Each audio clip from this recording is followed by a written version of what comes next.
दोस्तों जैसा कि आप और हम सब जानते हैं कि हमारी दुनिया में तरह तरह के मज़हब हैं, कुछ अभी नए नए बने हैं तो कुछ बहुत पुराने मज़हब हैं। इसी तरह दोस्तों यहूदी धर्म को हमारे बहुत सारे पुराने मज़हबों में भी गिना जाता है, यानी कि यहूदी धर्म भी पुराने धर्मों में से एक धर्म है जो कि बहुत पुराना है। और दोस्तों इसकी वजह यह है कि ये मज़हब जो है जिसे हम यहूदी मज़हब के नाम से जानते हैं, असल में ये बहुत सालों पुराना है। इसके अलावा दोस्तों यहूदी धर्म की गिनती दुनिया के उन धर्मों में भी की जाती है कि जिनको आसमानी या फिर इब्राहिमी मज़ाहिब का नाम दिया जाता है। दोस्तों हम आपको यहाँ पर यह भी क्लियर करते चलें कि यहूदी धर्म के अलावा इन आसमानी मज़हबों में इस्लाम और ईसाई धर्म को भी रखा जाता है। और दोस्तों उसकी सबसे बड़ी वजह यह है कि इन कुछ खास मज़ाहिब यानी इन धर्मों के अंदर आसमानी किताबों पर अपने अपने हिसाब से न सिर्फ यकीन रखा जाता है बल्कि अल्लाह के पैगंबरों यानी नबियों को भी माना जाता है। इसके अलावा भी इब्राहिमी मज़ाहिब के अंदर बहुत सारी सिमिलर चीज़ें पाई जाती हैं, यानी इस धर्मों में बहुत सारी एक जैसी चीज़ें होती हैं। सबसे ख़ास बात तो यह है कि इन तीनों ही मज़हबों का रिश्ता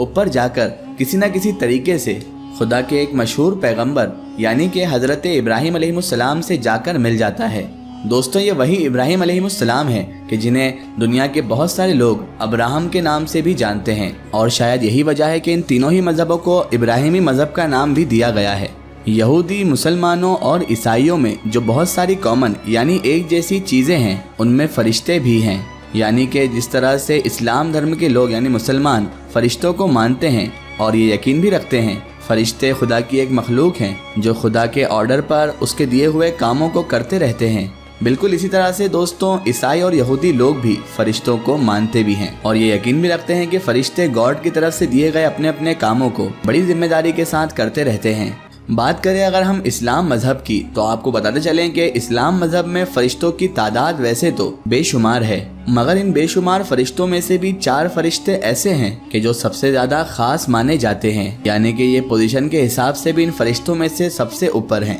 इन चारों फ़रिश्तों में से पहले फ़रिश्ते का नाम हज़रत जिब्राईल अलैहिस्सलाम है और दूसरे फ़रिश्ते का नाम हज़रत मीकाईल अलैहिस्सलाम है, तीसरे का नाम हज़रत इसराफील अलैहिस्सलाम और चौथे का नाम हज़रत इज़राइल अलैहिस्सलाम है। इन चारों ही फरिश्तों को अल्लाह ताला की तरफ से कुछ खास जिम्मेदारियां दी गई हैं, जहां एक तरफ सबसे बड़े फरिश्ते यानी कि हज़रत जिब्राईल अलैहिस्सलाम का काम अल्लाह के पैगंबरों तक वही को पहुंचाना है, अल्लाह के रसूलों तक वही को पहुंचाना है, यानी खुदा का पैगाम उसके पैगंबरों तक पहुंचाना है। तो वहीं दूसरी तरफ जो दूसरे फरिश्ते हैं यानी कि हज़रत मीकाईल अलैहिस्सलाम, उनका काम दुनिया में बारिश करना और लोगों तक उनका रिस्क पहुंचाना है अल्लाह के हुक्म से। बात करें अगर तीसरे फरिश्ते की यानी कि हज़रत इसराफील अलैहिस्सलाम की, तो उनका काम सुर फूंकना है।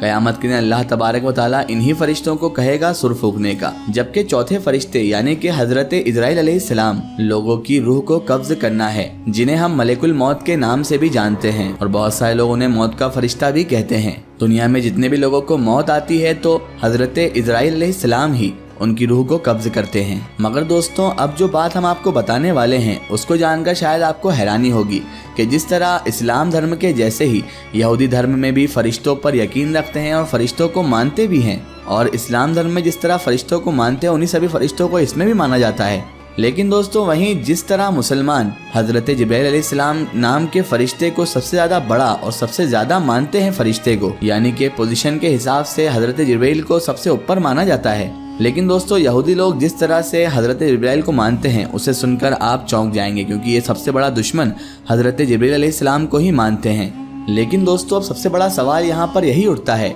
कि एक फ़रिश्ते को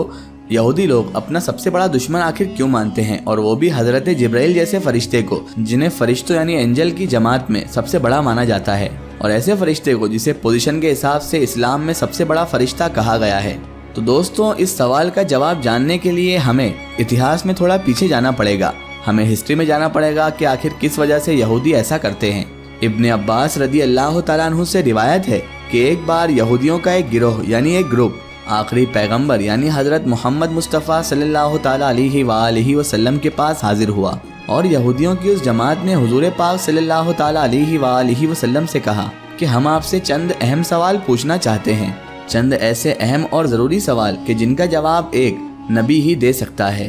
इस पर आखिरी पैगंबर यानी हज़रत मोहम्मद मुस्तफ़ा सल्लल्लाहु ताला अलैहि वसल्लम ने जवाब दिया कि बेहतर है जो चाहो वो पूछो।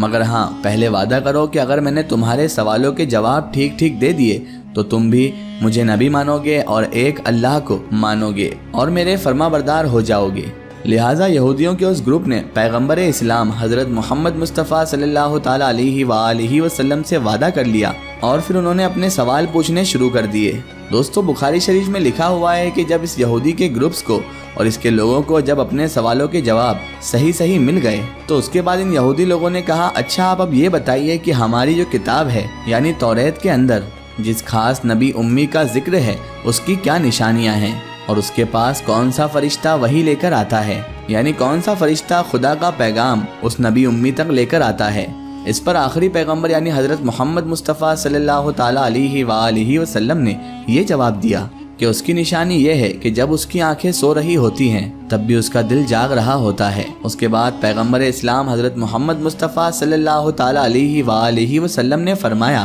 کہ تم کو اس خدا کی قسم کہ جس نے حضرت موسیٰ علیہ السلام کو توریت دی، اب ذرا سچ بتاؤ کہ کیا میں نے صحیح جواب دیا؟ اس پر یہودیوں کی اس جماعت نے قسم کھا کر کہا کہ ہاں آپ نے صحیح جواب دیا ہے۔ اس پر یہودیوں کی اس جماعت نے آپ صلی اللہ تعالیٰ علیہ وآلہ وسلم سے کہا کہ اب ذرا ہمارے سوال کے دوسرے ٹکڑے کا بھی جواب دے دیجئے کیونکہ اسی کے ساتھ ہی ہماری اس بحث کا خاتمہ بھی ہے۔ اس پر آپ صلی اللہ تعالیٰ علیہ وآلہ وسلم نے فرمایا وہ فرشتہ جبرائیل ہے، یعنی جبرائیل ہی میرے پاس خدا کی وحی یعنی میسج لے کر آتا ہے اور وہی پچھلے تمام انبیاء یعنی پچھلے تمام پیغمبروں تک خدا کا پیغام لاتے رہے ہیں۔ سچ کہو اور قسم کھا کر کہو کیا میں نے اس سوال کا جواب بھی صحیح دیا ہے؟ اس پر یہودیوں نے کہا کہ آپ نے جواب تو بالکل ٹھیک دیا ہے، لیکن کیونکہ جبرائیل ہمارا دشمن ہے اور وہی آپ تک پیغام لے کر آتا ہے اسی لیے ہم نہ تو جبرائیل کی مانیں گے نہ ہی آپ کی مانیں گے، کیونکہ جبرائیل ہمیشہ سختی اور خون ریزی لے کر آتا رہتا ہے۔ ہاں اگر آپ کا خدا کا پیغام حضرت میکائیل علیہ السلام لے کر آتے ہوتے کہ جو نہ صرف ہمارے دوست ہیں بلکہ ہمیشہ رحمت اور پیداواری اور بارش لے کر آتے ہیں تو ہم آپ کی بات ضرور مان لیتے۔ دوستو یہودیوں کے اس گروپ اور آخری پیغمبر حضرت محمد مصطفیٰ صلی اللہ تعالیٰ علیہ وآلہ وسلم کے بیچ ہونے والے اسی واقعے کے بعد ہی قرآن پاک میں سورہ بقرہ کی وہ آیت نازل ہوئی تھی کہ کہہ دو کہ وہ شخص جو کہ جبرائیل کا دشمن ہے اس کو غصے سے مر جانا چاہیے، اس نے تو خدا کے حکم سے تمہارے دل پر یہ کتاب اتاری ہے جو پہلی کتابوں کی تصدیق کرتی ہے اور ایمان والوں کے لیے ہدایت اور ایمان والوں کے لیے بشارت ہے۔ امید کرتے ہیں آپ کو یہ ٹاپک کلیئر ہو گیا ہوگا۔ فی الحال دوستو آج کی ہماری ویڈیو میں بس اتنا ہی۔ اگر یہ ویڈیو آپ کو پسند آئی ہے تو اسے زیادہ سے زیادہ شیئر کیجیے اور اسے اپنے فرینڈ سرکل اپنے رشتہ داروں تک ضرور پہنچائیے۔ اسی طرح کی انفارمیٹیو اور ہسٹوریکل ویڈیو کے لیے ہمارے چینل کو سبسکرائب کیجیے اور پاس میں دیے گئے گھنٹی کے آئیکن کو ضرور دبائیں تاکہ ہماری آنے والی ہر نئی ویڈیو کی نوٹیفیکیشن آپ تک پہنچتی رہے۔